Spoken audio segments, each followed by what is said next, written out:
कृष्णा माता जी, दंडवत प्रणाम, सबको दंडवत। ओम नमो भगवते वासुदेवाय। ओम नमो भगवते वासुदेवाय। ओम नमो भगवते वासुदेवाय। नारायण नमस्कृतं नरं चैव नरोत्तम देवी सरस्वती व्यासेः ततो जयमुदीरते। नष्टप्रायेषु भद्रेषु नित्यं भागवतं सेवाय। भगवत उत्तम श्लोके भक्ति भवति नैष्टिकी। कृष्णाय वासुदेवाय देवकी नंदनाय च नंदगोप कुमाराय गोविंदाय नमो नमः। गोविंदाय नमो नमः। गोविंदाय नमो नमः। Okay. Thank you, ma'am. Hare Krishna. What shloka are we into today? आज कौन सा श्लोका है? 38 है मैम। 38 श्लोका। एक माता जी। 38 plus. Canto 2, Chapter 5, Shloka 38.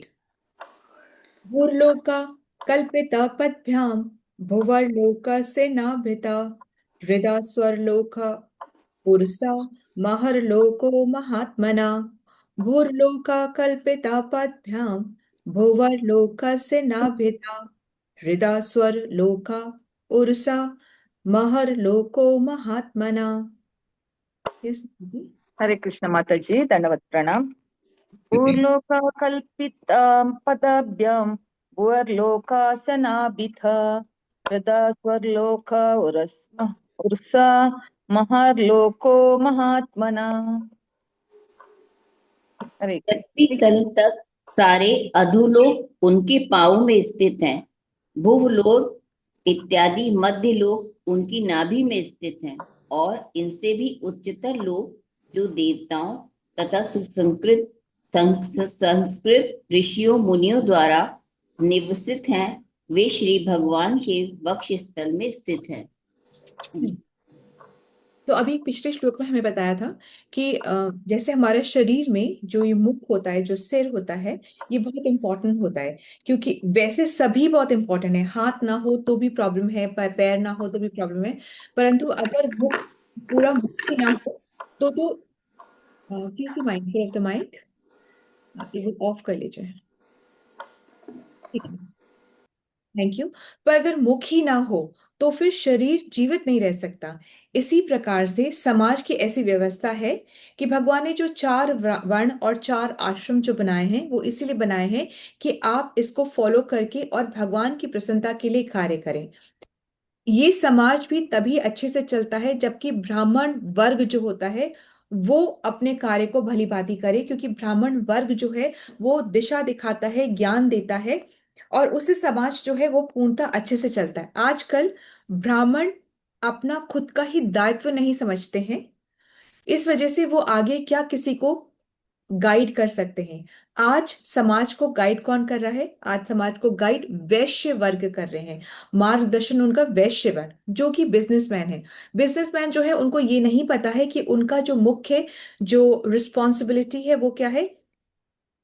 कृषि, फिर बिजनेस, व्यापार, उन कृषि सेवा उनको, व्यापार उनको, और गौ रक्षा उनको, ये तीनों उनके लिए बहुत इंपॉर्टेंट है। पर वो ये नहीं पूरा करके व्यापार को ही सर्वोपरि मान रहे हैं। तो उसमें उनका जो बेसिक मोटो जो है वो क्या है कि पैसा कैसे कमाना है। और ये जो वैश्य वर्ग है वो ही समाज का मार्गदर्शन कर रहा है। वैश्य वर्ग की समझ ही नहीं रहा है कि गौ रक्षा भी उसकी रिस्पॉन्सिबिलिटी या दायित्व में ही आता है। जब हम किसी पशु का वध करते हैं तो उसके शरीर में जितने रोए होते हैं उतने ही वर्ष, उसके स्किन पे जितने रोए होते हैं उतने ही वर्ष, उतने ही साल नरक में काटने पड़ते हैं। और यदि गौ वध हो जाता है, मतलब गाय का अगर वध हो जाता है, तो जितने रोए उसके शरीर में हैं उतने हजार साल तक नरक में वास करना पड़ता है। मतलब 1 into 1000 हो जाता है, उतने हजार वर्ष तक नरक में वास करना पड़ता है। परंतु इन बातों की समझ जब ब्राह्मण अपने दायित्व से हट जाते हैं और वो ही मार्गदर्शन नहीं कर पाते हैं, तो समाज जो है वो इन चीजों को जान ही नहीं पाता, बिकॉज बाकी सबके पास इतना टाइम नहीं है कि वो शास्त्र को पढ़ें और उसके जो लर्निंग्स है उससे अपने जीवन को चलाएं। उन ये दायित्व बनता है ब्राह्मणों का कि वो वेदों का, शास्त्रों का पठन पाठन करें। और जब भी हमारे घर भी अगर कोई, बहुत ऐसे हम पंडित को भी बुलाते हैं कोई पूजा अनुष्ठान अर्चना यज्ञ करने के लिए, तो वो आते हैं अपना काम करके चले जाते हैं। कौन से ऐसे कि वो हमें जीवन कैसे जीना है उसके बारे में चार बातें भी सुनाते हैं, और वो सुना भी ले तो हमारे पास कौन सा सुनने का टाइम होता है। ठीक है, तो पर ये बात पहले नहीं थी। ब्राह्मणों का कार्य वेदों का पठन पाठन करके समाज को शिक्षित करना था, उनको गाइडेंस देना था। और समाज इसीलिए ही भटक रहा है। समाज इसलिए और हम इन चीजों को बहुत नॉर्मल समझ रहे हैं कि हाँ ऐसे ही तो है, यही तो होगा। हमने चीजों को बहुत, पाप को नॉर्मलाइज करने से पाप पुण्य नहीं बन जाता है। ठीक है। ऐसे हाँ। आशा माता जी प्लीज म्यूट कर लीजिएगा। थैंक यू माता जी। तो गलत को नॉर्मलाइज करने से गलत सही नहीं बन जाता, राइट। जिससे कैसे अभी भी हम देख रहे हैं कि कैसे जो हम जिसको जेंजी बोल रहे हैं, जेंजी वेरी स्मार्ट, बहुत स्मार्ट है।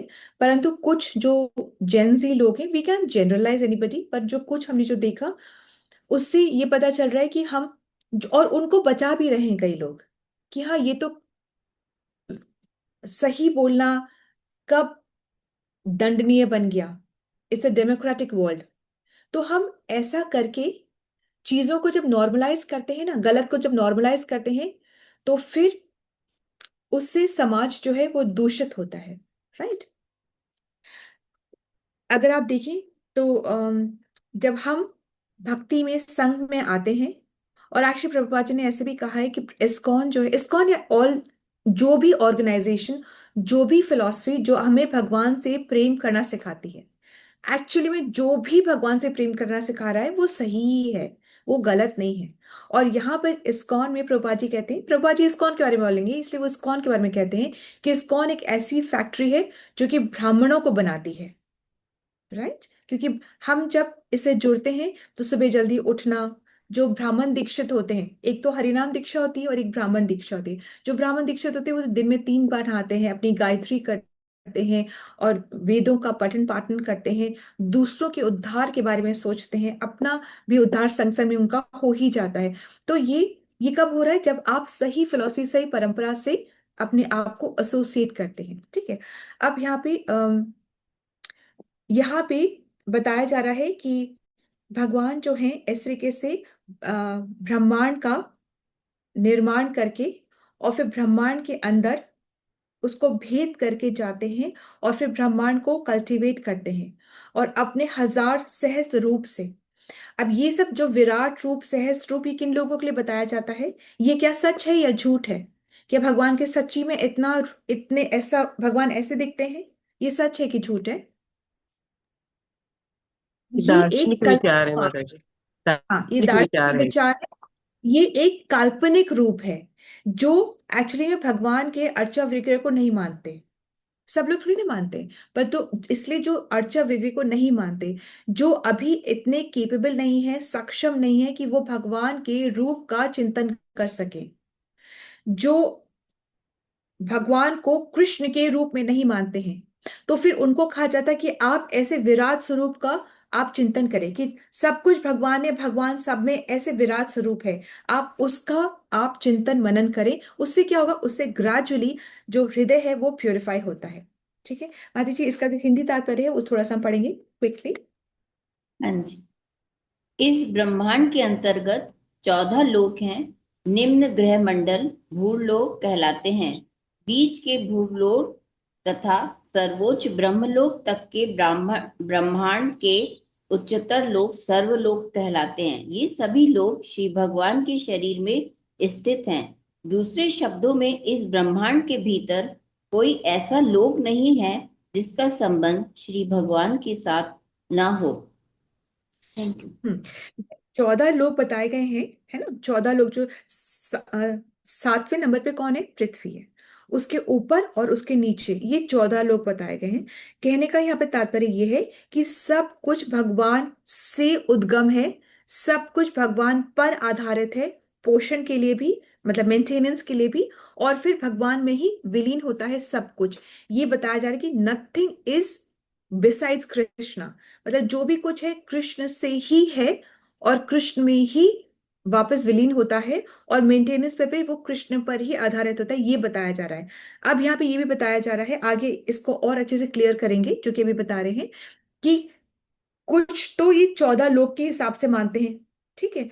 कुछ दार्शनिक जो होते हैं वो इसको 3 लोग के हिसाब से मानते हैं, कि ना अपर मिडिल एंड लोअर, त्रिलोक ही बोलते हैं ना, त्रिलोक ऐसे भी तो बोलते हैं। वो भी यही 14 लोगों की बात हो रही, कोई अलग से कुछ नहीं है। क्लियर, ये क्लियर हो गया हमको, कि कुछ दार्शनिक त्रिलोक भी बोलते हैं, तो वो कैसे, अपर मिडिल एंड लोअर। तो जो भूरलोक है, भूरलोक, वो क्या, भूरलोक क्या होता है, जहाँ पे मनुष्य, हमारा जो पृथ्वी जो है, मनुष्य और जीवात्माएं जो रहती है ना, वो उसको बोलते हैं भूरलोक।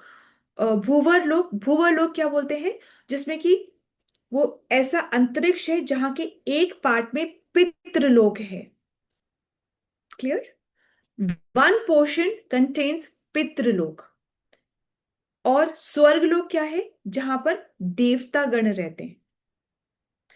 महरलोक क्या है, जहां पर ऋषि मुनि रहते हैं, सप्त ऋषि, ऐसे ऋषि मुनि जो रहते हैं, ठीक है। तो इस तरीके से भी विभाजन किया जाता है। तो महरलोक इसी विभाजन के अंतर्गत कहा जाता है, कि भगवान की छाती के, वक्षस्थल के अराउंड है। स्वर्ग लोक जो है, जहां देवता लोग रहते हैं, वो भगवान के हृदय, हृदय में है, हृदय के अराउंड है। और भुवर लोक, जहां पर एक पोर्शन में पितृलोक भी है, वो भगवान की नाभि के अराउंड है।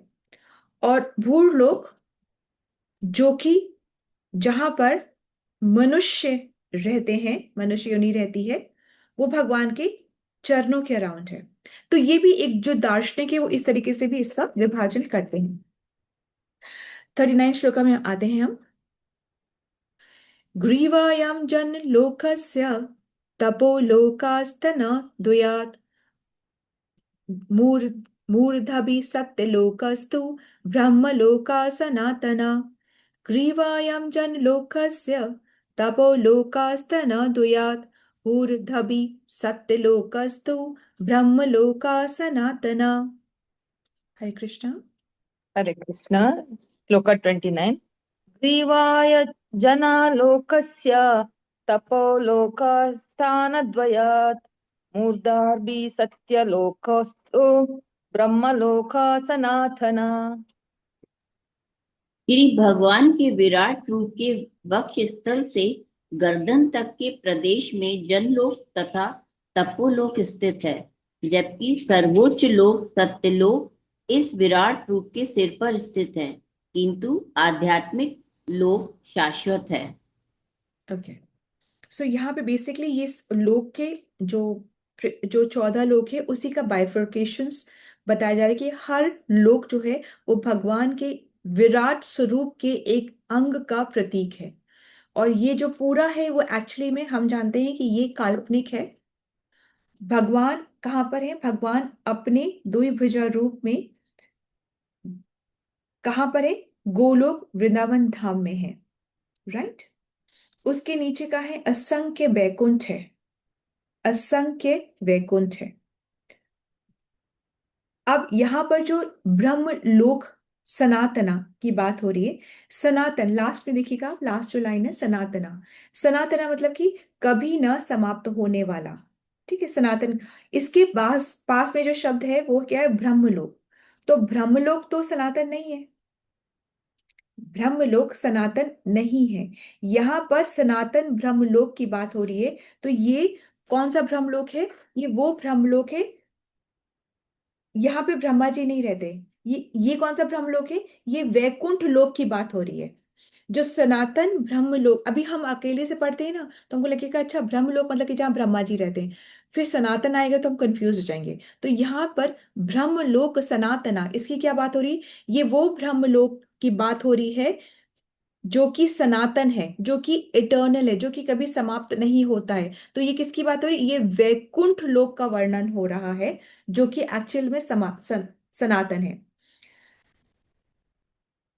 जब प्रलय होता है तो ये जो प्रलय होता है, जब कंप्लीट प्रलय होता है, तो ये 14 लोग सब नष्ट हो जाते हैं। जब कंप्लीट प्रलय होता है तब 14 लोग सब नष्ट हो जाते हैं। परंतु ये जो सनातन ब्रह्मलोक की बात हो रही है, ये नष्ट नहीं होता है, क्योंकि ये क्या है? ये वैकुंठ लोक की बात हो रही है, ये नष्ट नहीं होता है। एक्चुअली में जनरली 4 प्रकार के, या कहीं कहीं पर 5 का भी वर्णन है, 4 या 5 प्रकार के प्रलय होते हैं। फर्स्ट प्रलय कौन सा होता है? नित्य प्रलय। नित्य प्रलय मतलब कि हम रोज रात में सोते हैं, और वो भी एक नित्य प्रलय है।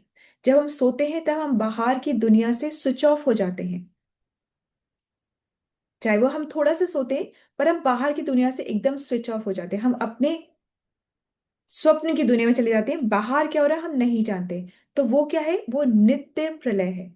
और ऐसे नित्य प्रलय से हमारा शरीर भी थोड़ा थोड़ा रोज बदलता है। ठीक है, ये कौन सा प्रलय हुआ? नित्य प्रलय। सेकंड प्रलय किसको बोलते हैं? पार्शल पार्शल एनिलेशन, मतलब आंशिक प्रलय। ये कौन सा होता है? ये ब्रह्मा जी की जब रात्रि होती है तभी भी प्रलय होता है। तो जैसे हमारी जब रात्रि हुई तो हम बाहर के सारी चीजों से हम स्विच ऑफ हो गए। अभी जब ब्रह्मा जी की रात्रि होती है तो ब्रह्मा जी भी सो जाते हैं, और जब वो सो जाते हैं तब भू भुव स्व, मतलब कि भूरलोक, भुवलोक और स्वर्गलोक, यहां तक के जब वो सोते हैं तब यहां तक के सारी तीनों जो होते हैं, लोक जो होते हैं, ये जल में डूब जाते हैं। ऐसे टाइम पे ब्रह्मा जी विश्राम करते हैं। ब्रह्मा जी की जब रात्रि में भगवान जी, सॉरी, ब्रह्मा जी विश्राम करेंगे। और तो हम सारी जीवात्मा का क्या होता है? जब ब्रह्मा जी ही विश्राम करें तो सारी जीवात्मा का क्या होता है? तो सारी जीवात्माएं, बॉडी नहीं होती उनके पास, सारी जीवात्माएं सूक्ष्म अवस्था में इंतजार करती हैं अगली सृष्टि का की रचना होने के लिए। समझ गए? जब ब्रह्मा जी की रात्रि होती है तो ब्रह्मा जी विश्राम करते हैं। ऐसे में भू भुवा सुहा, यहां तक के जो लोग हैं वो पानी में डूब जाते हैं। और जो जीवात्माएं हैं जिनको कि ब्रह्मा जी ने भगवान के रिकमेंडेशन पर शरीर दिया था, ब्रह्मा जी ने। समझ रहे हैं बात को? वो सारी जीवात्माएं सूक्ष्म रूप में, मतलब उनके पास शरीर नहीं होता, सूक्ष्म रूप में प्रतीक्षा करती हैं अगली सृष्टि की रचना की। ठीक है? एनी एनी आपको नहीं समझ में आया तो आप पूछ सकते हैं। ठीक है, अब इसके बाद जो थर्ड प्रलय आता है वो क्या होता है? वो महाप्रलय होता है। ये क्या प्रलय हुआ? फर्स्ट प्रलय जब हमारी रात्रि हुई, छोटा सा। सेकंड प्रलय जब ब्रह्मा जी की रात्रि हुई। थर्ड प्रलय क्या है? जब ब्रह्मा जी का जीवन ही खत्म हुआ। मतलब ब्रह्मा जी का जीवन कितने साल का है? 100 ईयर्स का। जब ब्रह्मा जी के 100 साल जब खत्म होते हैं तब क्या आता है? महाप्रलय आता है। इसमें क्या होता है? पूरा ब्रह्मांड ये सब नष्ट हो जाता है। सारे 14 लोग जो है होते हैं वो सब समाप्त हो जाते हैं, सब कुछ नष्ट। मतलब पंच महाभूत नष्ट, इंद्रिय नष्ट, मन नष्ट, अहंकार नष्ट, महातत्व नष्ट, ये सब कुछ नष्ट हो जाता है। एजिटेटेड जो भी कुछ होता है सब नष्ट हो जाता है। और फिर ये सब कुछ प्रधान में एक स्टिल अवस्था में चला जाता है। और ये सब कुछ अल्टीमेटली कहाँ रेस्ट करता है? महाविष्णु में संपूर्ण ब्रह्मांड रेस्ट करता है। हम पढ़ चुके हैं सब इन सब चीजों को, है ना? तो हम इतना न्यू तो नहीं है हमारे लिए। एक फिर फोर्थ प्रलय क्या होता है? आत्यांतिक प्रलय। ये क्या होता है? ये जब जीव आत्मा शुद्ध भक्ति करके मुक्ति को प्राप्त करती है, एक ये प्रलय माना जाता है। और एक प्रलय जो लास्ट, जो एक फिफ्थ और एक और एडेड प्रलय है, वो क्या है? मनवंतर प्रलय। मनवंतर क्या होता है? एनी आइडिया मनवंतर क्या होता है? ब्रह्मा जी के दिन में, पूरे दिन में 14 मनु होते हैं। जब एक मनु अपने शासन काल का अंत होता है तो उसको एक एक मनु अंत होता है, फिर दूसरा मनु आता है, फिर तीसरा आता है, फिर चौथा आता है, पांचवा, छठा, सातवां, ऐसे करके 14 मनु आते हैं ब्रह्मा के एक दिन में। अभी हम कहाँ चल रहे हैं? ब्रह्मा जी के 7वें, 7th मनु में हैं हम। ठीक है, कंफ्यूजन तो नहीं हो रहा? तो ये मनवंतर का प्रलय भी होता है। ठीक है, यहाँ पर क्या क्या चेंज हो जाता है? मनु बदल एक मनु जब चेंज होता है ना, तो वो भी एक प्रलय होता है। उसमें क्या होता है? मनु चेंज हो जाते हैं, इंद्र और कुछ और देवता भी हैं, सप्त ऋषि हैं, ये सारे चेंज हो जाते हैं। नेक्स्ट मनु में नेक्स्ट, फिर नेक्स्ट, फिर नेक्स्ट, फिर नेक्स्ट, ऐसे आता है। Is that okay? Hare Krishna माता जी। यस माता जी। आपने आत्यंतिक प्रलय के लिए क्या कहा? आत्यंतिक प्रलय तब होता है जब जीवात्मा शुद्ध भक्ति करके इस जन्म मृत्यु के साइकिल को ब्रेक करके भगवत धाम पहुंच जाता है, वो आत्यंतिक प्रलय होता है। ठीक है, मतलब all of this is a possibility. और यहाँ पर जो बताया गया है, मोस्ट इंपॉर्टेंट जो हमें समझने वाला, सनातन ब्रह्मलोक। सनातन ब्रह्मलोक मतलब कि क्या होता है कि ये वैकुंठ लोक को बोला जा रहा है। हमारे ब्रह्मांड में क्या है? सत्य लोक जो है टॉप मोस्ट पर है, वहां पे ब्रह्मा जी रहते हैं। परंतु जब महाप्रलय होता है, जब ब्रह्मा जी की लाइफ खत्म हो जाती है, जब उनके 100 ईयर्स पूरे हो जाते हैं, तब महाप्रलय होता है। तब ये सब कुछ नष्ट हो जाता है, और ये सब कुछ नष्ट होकर के कहाँ लीन होता है? महाविष्णु की बेली में लीन होता है। और इस समय पे जो शुद्ध भक्ति करके जीवात्मा यहाँ से निकल लिए, वो निकल जाते हैं, वो फिर रेस्ट नहीं करते हैं यहाँ पे, वो निकल जाते हैं। परंतु जो नहीं निकल पाते, वो फिर यहाँ रेस्ट करते हैं। कहाँ रेस्ट करते हैं? जब जब ब्रह्मा जी का रात हुई, वो तो ऐसे ही घूमते रहते हैं सुख सुख में।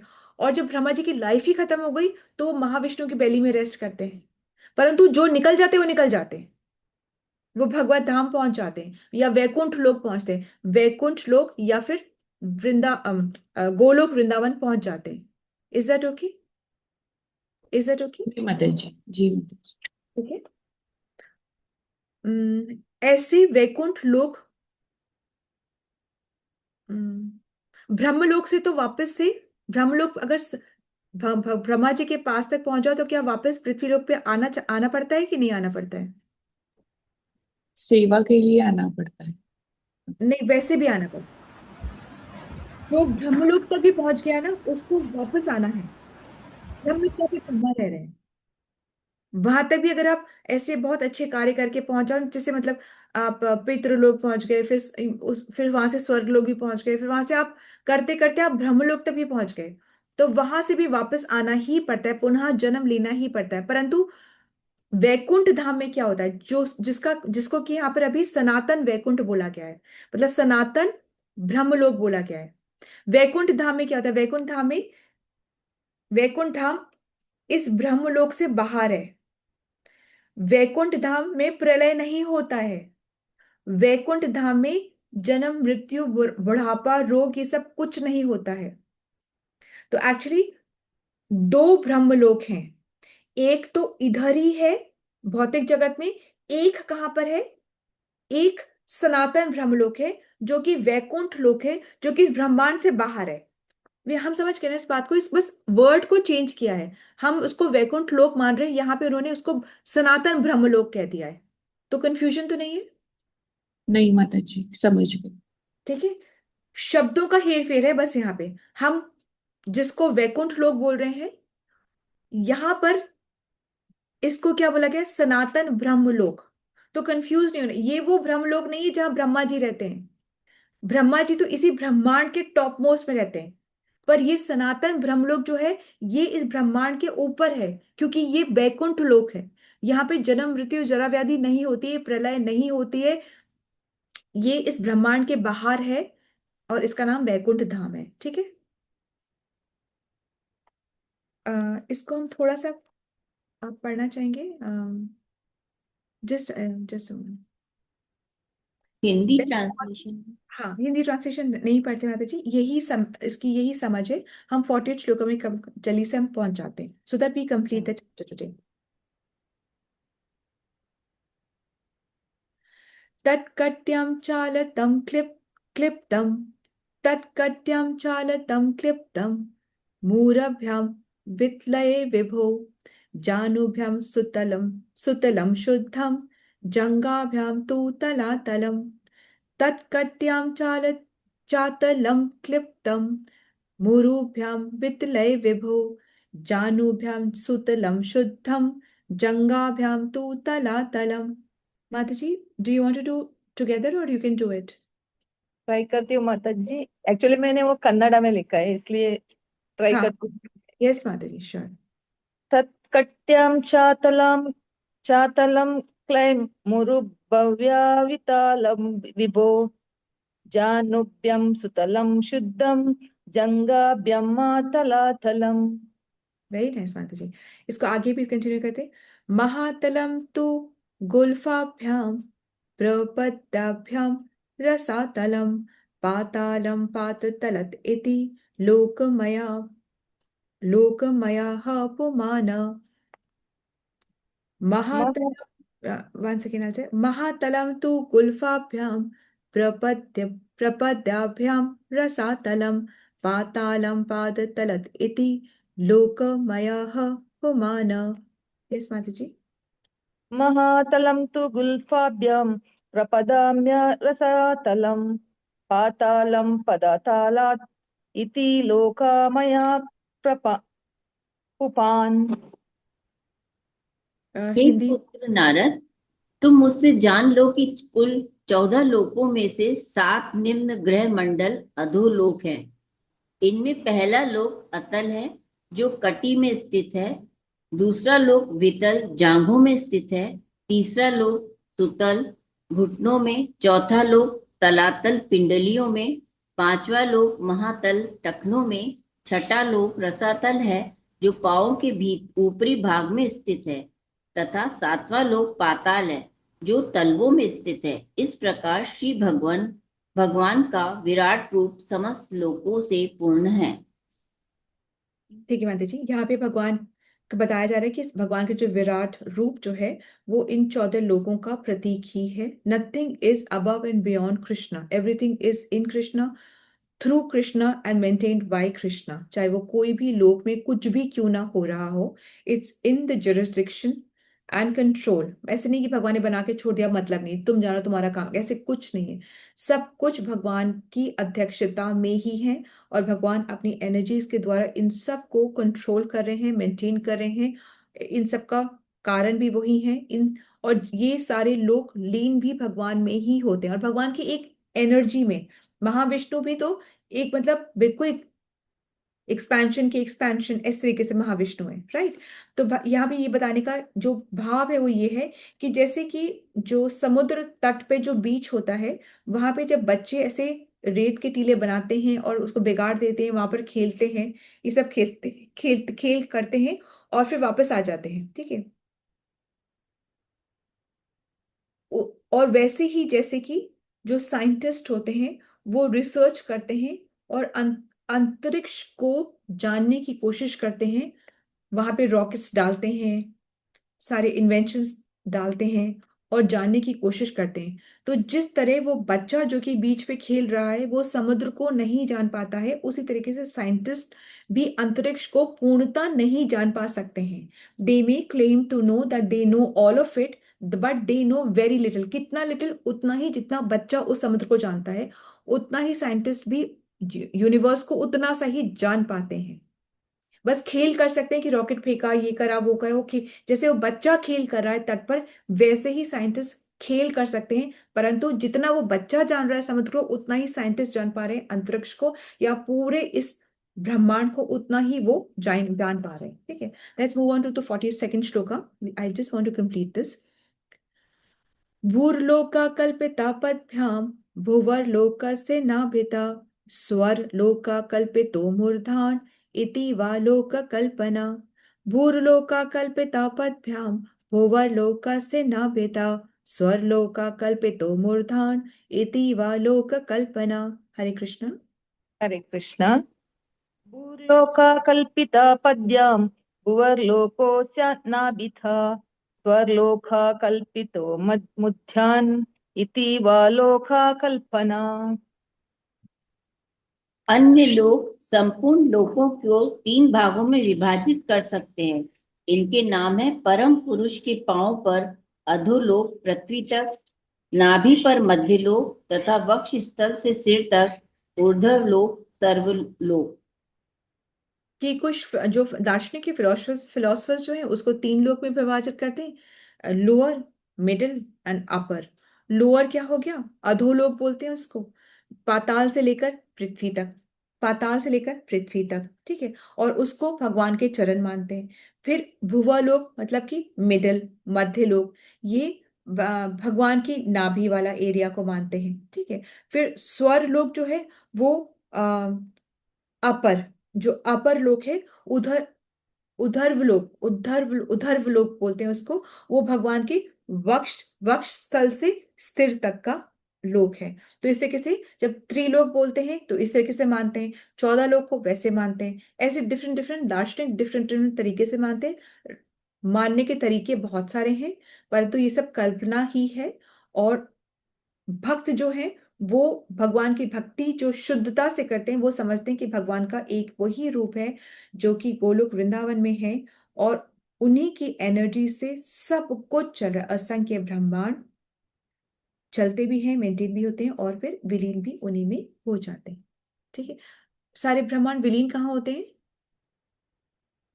विष्णु के बेटे से महाविष्णु की नाभि में। और निकलते कहाँ से हैं? ये सारे ब्रह्मांड निकलते कहाँ से हैं? विश्वास से। हाँ, वो जब श्वास बाहर निकालते हैं, कौन? महाविष्णु। महाविष्णु। Mahavishnu, very nice.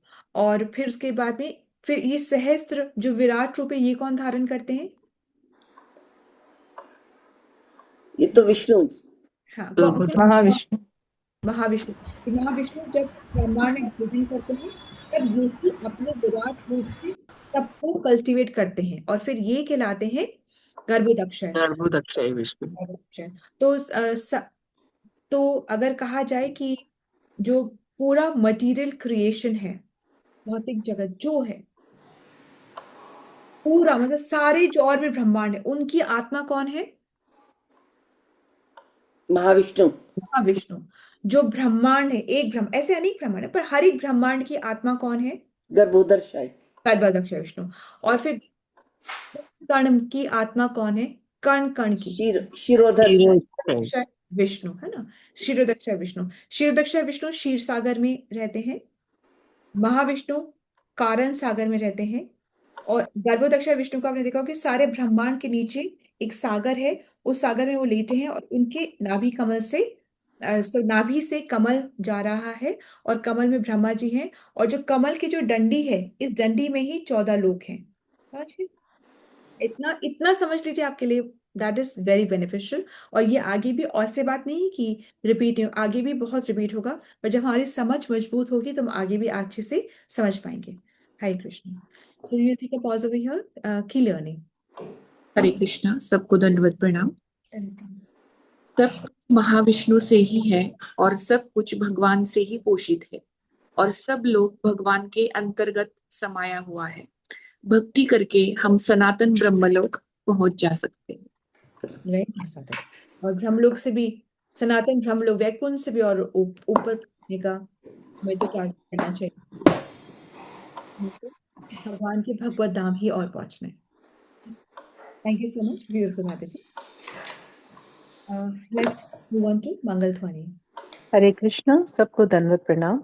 जय ओम विष्णु पदाय डिवाइन ग्रेस एसी भक्ति वेदांत स्वामी श्रीला प्रभुपाद की जय।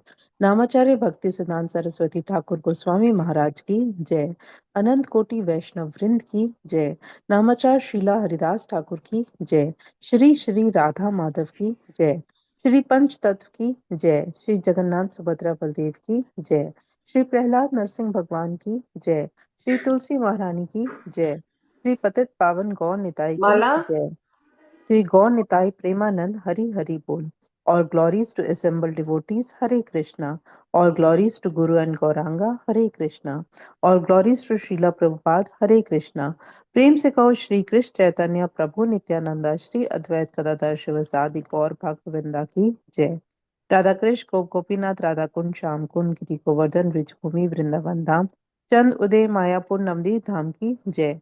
राम सीता लक्ष्मण हनुमान की जय। गंगा मैया यमुना मैया की जय। ट्रांसडेंटल बुक डिस्ट्रीब्यूशन की जय। महाप्रसादम की जय। हरि नाम संकीर्तन की जय। Please forgive me if I have offended anyone with my words, deeds and action. Vancha kaltarubhecha kripa sindhucha evacha patitnam pavne bhayo vaishnavo namo namah. Hare Krishna, sabko dandavat pranam. Thank you so much for the service. Have a blessed day, everyone. Hare Krishna. Hare Krishna.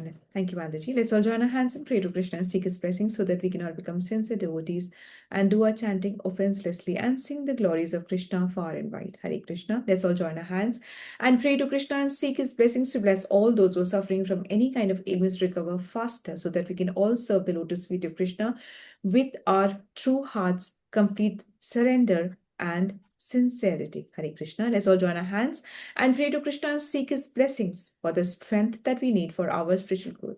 Hare Krishna, Krishna Krishna, Hare Hare. Hare Rama, Rama Rama, Hare Hare. Hare Krishna, Dhanapram, thank you so much for your presence and your participation. Krishna willingly, we will meet tomorrow. Hare Krishna. Thank you, everyone. Thank you so much. I end the session. Have a beautiful Krishna.